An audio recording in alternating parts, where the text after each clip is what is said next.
Olá, pessoal. Vamos começar, né, a segunda semana do PET 7, tá? Essa semana, então, nosso estudo será os domínios morfoclimáticos. É, Nós vamos falar, né, o que são os domínios morfoclimáticos, por que foi feita essa divisão, né? E nós vamos ver os dois primeiros, que é o domínio amazônico e o domínio da Caatinga, tá? Então, o que são domínios morfoclimáticos? O próprio nome já nos dá uma ideia, tá? Domínio é algo que vem de dominado, né? Domínio, né? De dominar. É algo, no caso, seria uma parte do território, tá? Então, uma divisão feita dos territórios brasileiros, tá? Do território brasileiro, porções do território. Morfoclimático. Climático, claro, quer dizer, está relacionado ao clima, tá? E morfo, vem de morfologia, é a forma, tá? Morfo é forma. Então, a forma do relevo, tá? Então, olha lá, vamos ver. O conceito de domínio morfoclimático foi introduzido por Aziz Absaber, tá? Que é um grande geógrafo, tá? Brasileiro, tá? Um dos grandes geógrafos brasileiros, especialmente da área física, tá? Da parte de relevo, clima e tudo mais. Na obra Os Domínios da Natureza do Brasil, Potencialidades Paisagísticas, tá? Então foi ele que definiu esses domínios e até hoje essa definição é utilizada, esse conceito, né? Ele define esse conceito como um conjunto espacial, então uma parte do território do espaço, né? Uma parte do território de certa ordem de grandeza territorial, de centenas de milhares a milhões de quilômetros quadrados de área.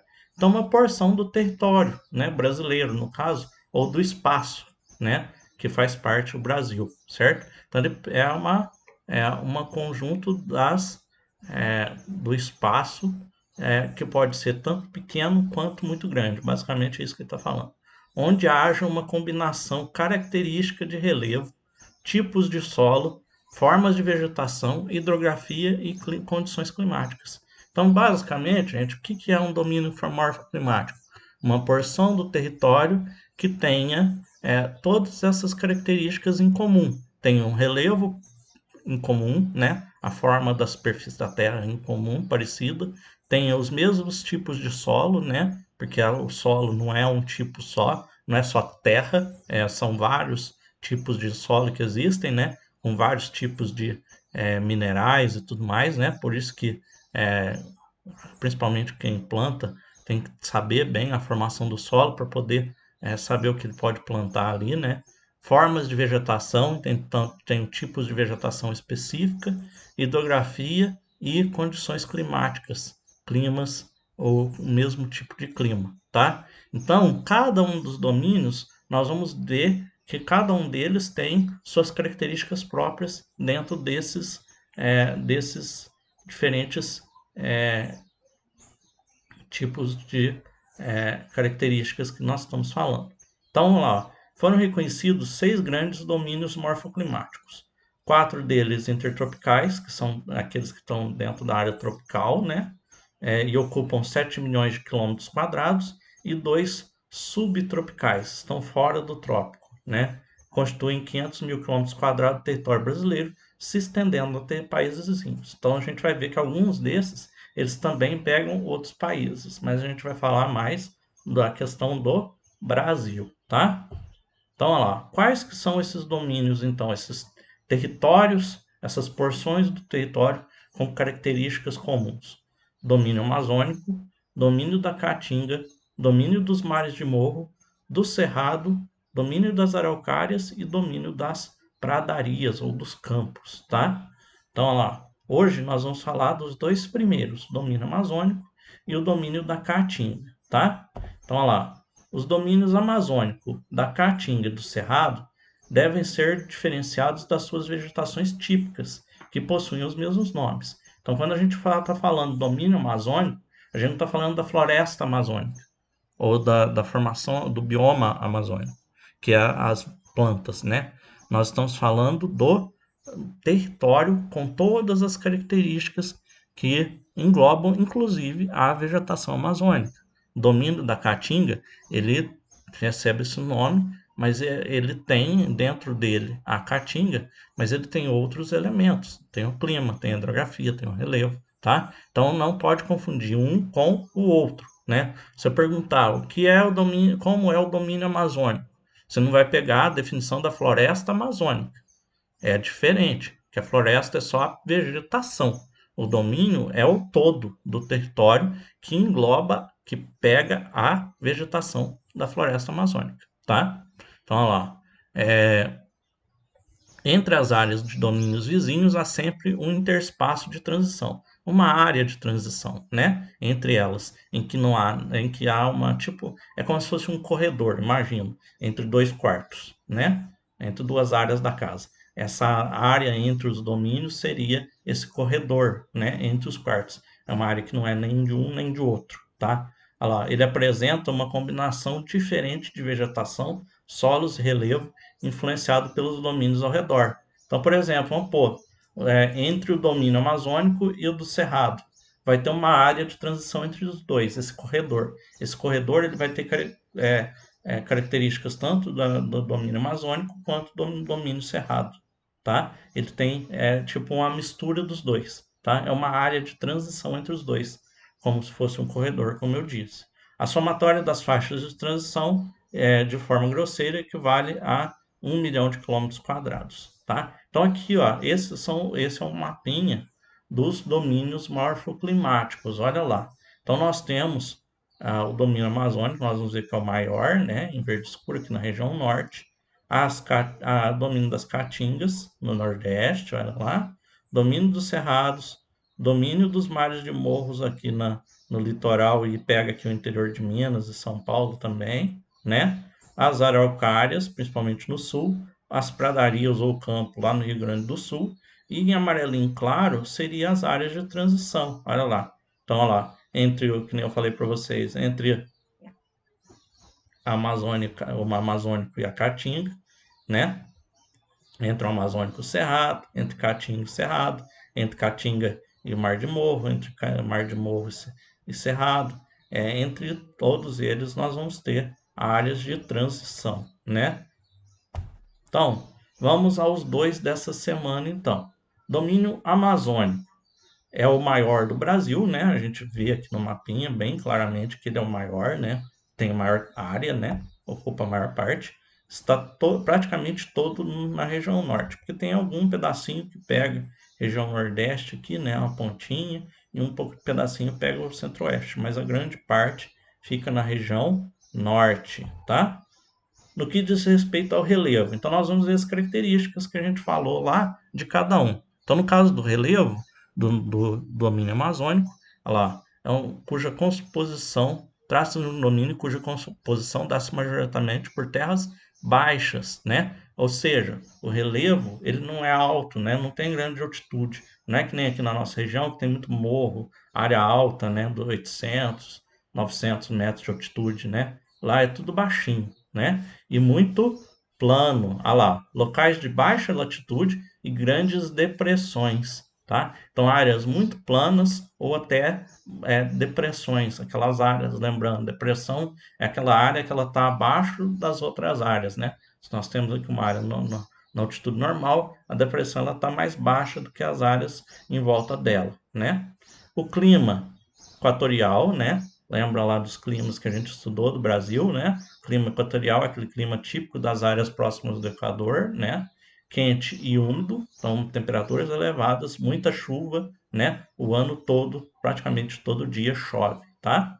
Temperatura entre 24, a média, né? Entre 24 e 27 graus, mas é áreas que costuma ter uma temperatura muito alta, né? Você pode ter lá facilmente 40 graus durante o dia, mas também de noite esfria bastante, né?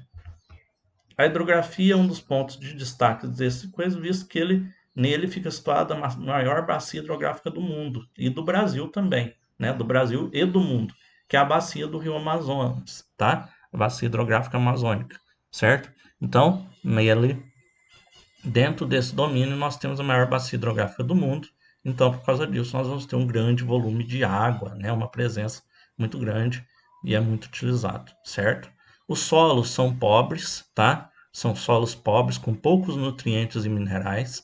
Então lá o plantio é muito difícil de ser feito, precisa ser só normalmente as pessoas que dependem de plantio plantam plantas da região ou que conseguem sobreviver no solo frágil, né? Mas ele tem uma camada de serrapilheira, né? Que é aquelas folhas, né? As folhas que caem e formam aquela camada de folha em cima do solo. Isso que a gente chama de serrapilheira, aquela camada de folhas de material orgânico acima do solo que cai das árvores, né? Como são a floresta amazônica é muito exuberante, com uma grande quantidade de árvores, é muito comum isso acontecer, né? E aí, como é um clima quente e úmido, ela se decompõe muito rapidamente, que forma o humus, né? Então, é um solo pobre, mas por causa desse humus, ele ajuda a ter uma grande quantidade de plantas, né? Se você retirar essa camada de folhas, que coisa, o solo fica praticamente imprestável, né? A vegetação é bastante diversificada e perene, ou seja, não perde muitas folhas ao longo do ano, né? O aspecto vegetal varia conforme a proximidade dos cursos de água e subdivide-se em três tipos.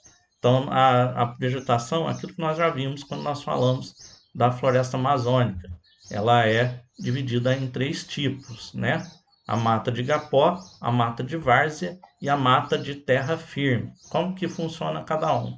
A mata de igapó são as áreas próximas às margens dos rios, que é constantemente alagada, tá? Tá sempre debaixo da água, né? Árvores de pequeno e médio porte e plantas aquáticas como a Vitória régia, né? Aqui, essa é uma mata de igapó, tá? Percebe, ó, nós temos as Vitórias régias, que são bem típicas, né? Lá do norte, e nós temos as árvores, as suas raízes e a parte de baixo dos troncos, elas estão debaixo da água, estão sempre debaixo da água, tá? E aqui, ó, esse gráfico nos mostra, né, os três tipos. A mata de igapó, nós temos o rio, o nível da cheia, ela está sempre lá debaixo da água, dá para ver bem aqui, tá? É tudo floresta amazônica, mas cada uma vai ter plantas específicas, né? Essas plantas, essas árvores e plantas, elas se adaptaram a essa parte em que o rio, a água do rio está sempre presente, tá? A mata de várzea está em áreas um pouco mais elevadas, né? Só que ela fica inundada no período da cheia, né? Então ela tem árvores de grande porte, tá? Como a seringueira e a maçaranduba, tá? Que resistem à presença dessa água durante as cheias, tá? Então, logo aqui, ó, ela tá acima do nível do rio, mas na época da cheia a água chega nela, tá? Essa aqui seria uma mata desse tipo, ó. Ali ela tá com água porque foi na época da cheia. Quando está na época da seca, essa água não está aqui e aqui fica tudo o chão seco mesmo, dá para andar e tudo mais. E por fim, a mata de terra firme, o próprio nome já diz, é a área que está mais elevada e que não recebe inundação do rio, a não ser que aconteça algo assim, uma inundação fora do normal, por uma tempestade ou algo do tipo, mas é muito raro isso acontecer, tá? Então ela está em áreas que não são inundadas, tá? E as árvores são muito grandes, até 60 metros de altura, né? Então, cedro, castanheira, mogno e guaraná, tá? Lembrando que são todas madeiras de lei que não podem ser retiradas a não ser com autorização do IBAMA e do governo, tá? Qualquer um que seja pego retirando alguma dessas madeiras, cortando, ou das anteriores que a gente falou na Marte Várzea, plantas típicas, né, as madeiras de lei que a gente fala, tá sujeito a multas muito pesadas e até ser preso, né? Mas isso não impede, né, que muitos façam isso, as madeireiras, né? Então ali, ó, mata de terra firme, sempre alta, nunca sendo inundada, tá? E aqui nós temos a mata de terra firme. Qualquer foto que você pegar da floresta amazônica que não for uma área inundada, é a mata de terra firme, tá? Principalmente no interior, certo? Então lá, domínio amazônico, então, um resumão, é o clima equatorial, solos pobres, relevo plano, né, planície e depressão, como a gente falou, rio de planície, que são os rios, eu até esqueci de falar isso para vocês, são rios, como são rios de planície, eles são bem lentos, aqueles rios largos, né, como a gente vê o próprio Amazonas, rio muito extenso, porque a área plana inunda fácil, né, perenes, ou seja, são permanentes, estão sempre cheios, né? Nunca seca, né? A gente vai ver isso quando a gente falar, por exemplo, da Caatinga, que tem rios intermitentes, que é aqueles rios que secam na época da seca e voltam a correr na época da chuva. A vegetação arbórea, heterogênea, vários tipos de planta, densa, né? Muitas plantas, muitas árvores juntas, próximas, né? Fazendo muita sombra. Latifoliada, perennifólia, higrofólia. Isso aqui depois a gente vê direitinho. Cobre 7 países, mais o Brasil, e foi essa vegetação muito devastada. Até hoje é muito devastada por causa da procura de madeiras nobres, como eu falei, e também a expansão da soja, né? O desmatamento para plantio de soja e também para criação de animais, tá? Pecuário, certo? Aí nós vamos falar também, para terminar, do domínio da caatinga, né? Lembrando, pessoal, eu sempre falo isso porque a gente fala caatinga, o povo já acha graça. É caatinga, não é caatinga, tá? Tem que lembrar de colocar dois As, porque caatinga é cheiro ruim, né? Caatinga tanto a vegetação quanto o domínio morfoclimático, tá? Então, é, localizado no interior do Nordeste, né? Vamos botar lá no mapinha rapidinho para vocês verem. Aqui, ó, esse grená, né? Esse vermelho escuro, essa é a Caatinga, tá? Sertão do Nordeste, interior nordestino, principalmente, tá? Então, olha lá. É o único domínio e bioma que é exclusivamente brasileiro. De todos que a gente vai falar nessas próximas semanas, hoje, nas próximas semanas, esse é o único que está só no Brasil, tá? Que não existe em nenhum outro lugar do mundo, ou que está no Brasil, mas pega outras partes, outros territórios, tá? Ele é exclusivamente brasileiro, ele não existe fora do Brasil. Cobre 11% do território, tá? O relevo é um relevo também mais plano, principalmente com áreas de depressão e planície, né? O clima é semiárido, né? Qual que é o clima semiárido, professor? Árido, lembra? Árido é seco, né? Semiárido quer dizer que seria semi-seco. Quer dizer que tem chuvas, mas são chuvas dispersas, em pouca quantidade, em pouco tempo, tá? A maior parte do ano é muito seco, sem chuvas e muito quente também, tá? Olha lá, ó. Atravessa períodos de estiagem superiores a um ano e padece diversas secas. Então, pode ficar até mais de um ano sem chover? Pode, tá? Pode acontecer, às vezes, ficar até mais de um ano sem chover, tá? Mas 2, 3 anos, tá? Já aconteceu de ficar vários e vários anos sem chover nessas regiões, tá? Então, no que diz respeito à hidrografia, a maior parte dos rios são temporários ou intermitentes, tá? É outro nome que a gente dá, que são os rios que secam na época da seca, tá? Na época da seca, para de correr o rio, porque não tem água, não tem chuva, né? Então o rio seca até. Mas ele fala, a maior parte, tem rios que não secam? Tem. Um deles é o Rio São Francisco, tá? São Francisco passa pela área da Caatinga, né? Do domínio da Caatinga, e ele é um rio permanente, tá? Mas são alguns, tá? A grande maioria né, como ele diz, temporários. Isso ocorre devido às altas temperaturas, né? Muito quente, então se um rio não for muito grande, como é o São Francisco, a água dele vai evaporar e também o solo, né? Que não é permeável, né? Para um rio correr, o solo tem que ser permeável. O que que é permeável?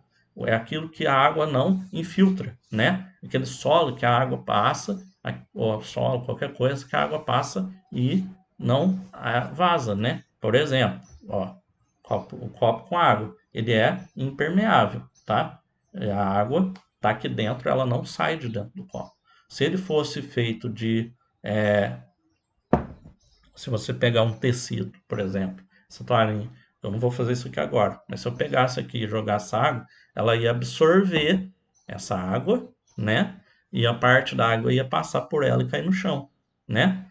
Porque ela é permeável, ela absorve e deixa a água passar. Então, o solo da caatinga, ele é permeável, ele não é ele não tem é, permeabilidade, ele absorve a água, né? Então, isso faz com que a água corra, né? A má permeabilidade do solo, né, tem impacto direto na quantidade de nutrientes, né? Quanto mais água é possível reter, mais nutrido e fértil é um solo, né? Então, como o solo é muito seco, muito duro, a água não entra e o solo fica cada vez mais seco e tem poucos nutrientes, né? E a água vai embora. Os solos argilosos, que contêm argila em sua composição, têm mais nutrientes do que solos arenosos, que é o caso da, da maior parte dessa parte da caatinga, né? A caatinga possui um solo raso, né? O que é um solo raso? Normalmente, como que é o solo? Nós temos rochas, e a camada de terra, né? Acima e o solo solto em cima, né? Então é o solo em si mesmo solto, a terra e as rochas, tá? Na caatinga, o que acontece? Você tem o solo e a camada de solo e de terra muito fininha e logo já vem a camada de rocha. Então, mesmo que você plante, a raiz da planta não vai muito fundo, ela não desenvolve, aí a planta fica fraca, né? É, Olha lá, isso dificulta as raízes da planta possam explorar o solo em profundidade. Então não tem como elas ir muito fundo, né? A vegetação da caatinga, né? Nós temos vegetação, né? Que a gente vai ver. Ela é dividida em três tipos. A arbórea, né? Que tem de 8 a 12 metros. A arbustiva, arbustos, né? Arbórea seriam árvores, né? Arbustiva, que são arbustos, aquelas árvores, plantas baixas, de 2 a 5 metros. E a herbácea, que são ervas, né? A planta aqueles arbustinhos baixos, né? Vegetação que tem abaixo de 2 metros, ou grama, ou gramínea, alguma coisa do tipo. A vegetação é adaptada à baixa pluviosidade, a pouca chuva, a pouca quantidade de água e às altas temperaturas. Então, são plantas adaptadas à falta de água e ao calor, né? Então, denominada xerófila, né? A gente chama de xerófila quando é uma planta adaptada à falta de água, né? Então, ó, a gente vê aqui, ó, são essas plantas com folhas, galhos mais grossos, casca grossa, né? Folhas mais grossas também. E os famosos cactos, né? As cactáceas, né? Que são adaptados para não perder água, né? Não tem folha e tudo mais, né? A carnaúba, né, por exemplo, ela produz uma cera, né, que reveste a folha e que faz com que ela não perca água por evaporação, né? Você pega a folha dela, ela é como se ela fosse um papel com cera, né? Que aí a água não sai, né? O juazeiro tem raízes profundas, né, que absorvem a água do solo e há plantas com capacidade de reter água, como o cacto, né? Se você corta um cacto, ele solta água, você pode beber a água dele, né? Então é muito normal lá nessa região do sertão nordestino, da região do domínio da Caatinga, quando está faltando água, eles cortam os, ah, os cactos, né, as plantas lá da região, tiram os espinhos e dão para a criação comer, porque aí ela tem água naquela planta, né? Até mesmo as pessoas comem, né? Então, lá, Caatinga, então clima tropical semiárido, quente e seco, né? Relevo de colinas suaves e depressões, né? Planície, depressão. Solo raso e pedregoso, tá? Rios temporários ou intermitentes, né? Aqueles que não existem na época da chuva, né? Da seca, quer dizer. Vegetação xerófila e decídua, né? Adaptada à falta de água, né? Arbustiva, herbácea e esparsa, né? Diferente do Amazônico, nós vimos que as árvores são todas juntas, grande quantidade, muito junta. Na Caatinga a gente vê pelas fotos que elas têm espaço entre elas, tem muitas áreas sem plantas, né? Sem vegetação. E devastada pelas fábricas de carvão e pastagem de caprinos, tá? Nós vamos ver que a vegetação em todos os domínios está muito devastada, né? Por, por